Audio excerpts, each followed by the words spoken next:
Hi there, this is Andrea Mowry of Drea Renee Knits, and I'm going to show how I like to work a top-down folded collar that I am going to basically seam as I go when I'm done with the collar and ready to start the body of my cardigan. The basic mechanics of this is as I work these stitches here, I'm going to insert my needle to pick up a stitch that I then immediately knit together with my live stitch. And that will effectively seam all along the edge of my cast on so that this folded collar is tacked into place. So you want to follow your instructions of whichever pattern you're doing. For me, I am working a raglan and I have a lot of markers I need to place as I work my setup row. So I went ahead and just placed my markers. You can ignore those if you are working a different pattern. The method that we're doing here is still the same. You can also use this if you're working in the round. Because I am going from my ribbing into the main fabric of the sweater, I need to go up a needle size because I did my ribbing on a smaller needle. So I'm going ahead and just working this right onto my new needle. You can do whatever your pattern calls for. So basically what we want to do is we want to line up the columns of our live stitches with our cast on edge as we move across. It doesn't matter which style you knit. I'll show a few stitches of both English and Continental. I'm going to start English style holding the working yarn in my right hand. So I'm going to insert my needle as if to knit right into my first stitch. Now I need to grab my cast on edge and I am going to go to the furthest column. I have a selvage on the pattern I'm working, so I really want to make sure that I fully get that selvage stitch and start there so I don't run out of stitches. And I basically just want to go through both legs of the cast on stitch. And now I just wrap my yarn as if to knit, and first I go through the cast on edge where I inserted my needle, and then I bring that same loop through my live stitch. And there we go. So you can see how this is going to effectively seam up our doubled collar, our folded collar. So let's look at that again. I'm going to insert my needle to knit into my stitch. Then I'm going to look back here.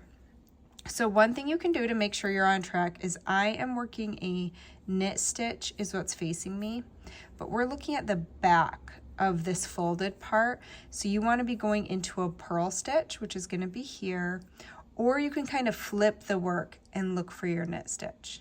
So there it is. And you'll just want to do that periodically as you're doing this to make sure you are picking up your stitch in the right space. So again, I'm going to insert my needle to knit.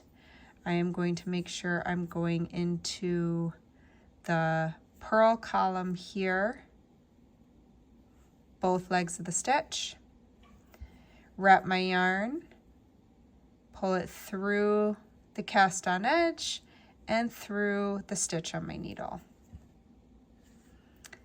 All right, I have a purl stitch here, which means on the flip side, it's going to be a knit stitch here.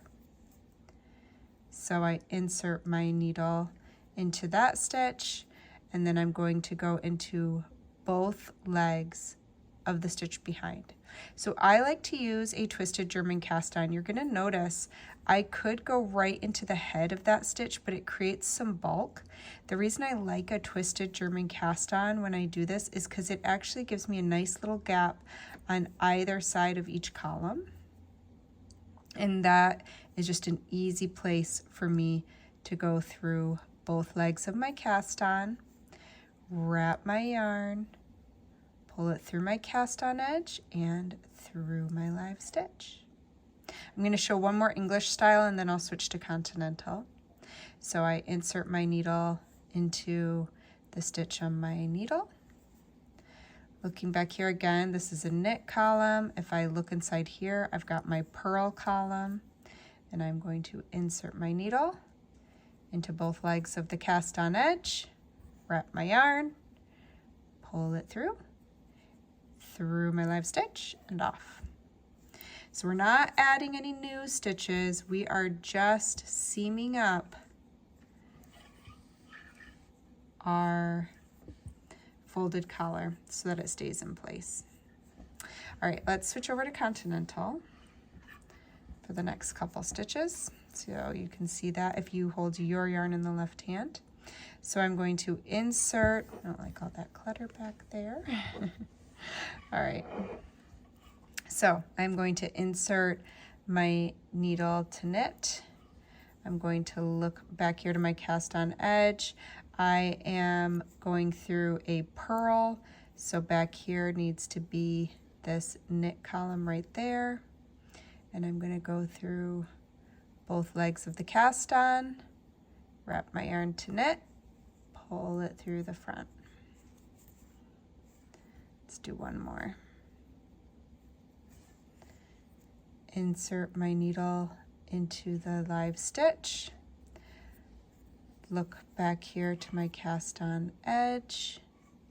Go to the next. You can even just look at, I went through that little gap previously, so now I need to go through this gap here. So insert the same needle under both legs of the cast on edge.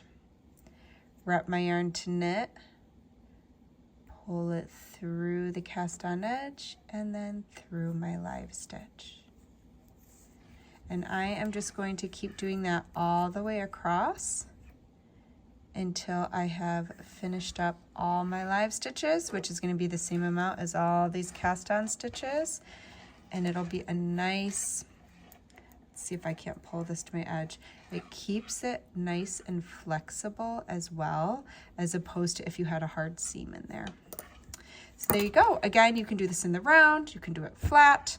The biggest trick is just trying to continue to line up your knits with, on the inside it's going to look like a purl unless you flip and look at the outside. So if you're just going from the right side here to looking at the inside, your knit is going to match a purl and your purls are going to match a knit. So that's kind of the trick you need to pay attention to. But I'm going to go ahead and finish up my collar here, and I hope this helps you get on your way with your next folded collar. Happy knitting!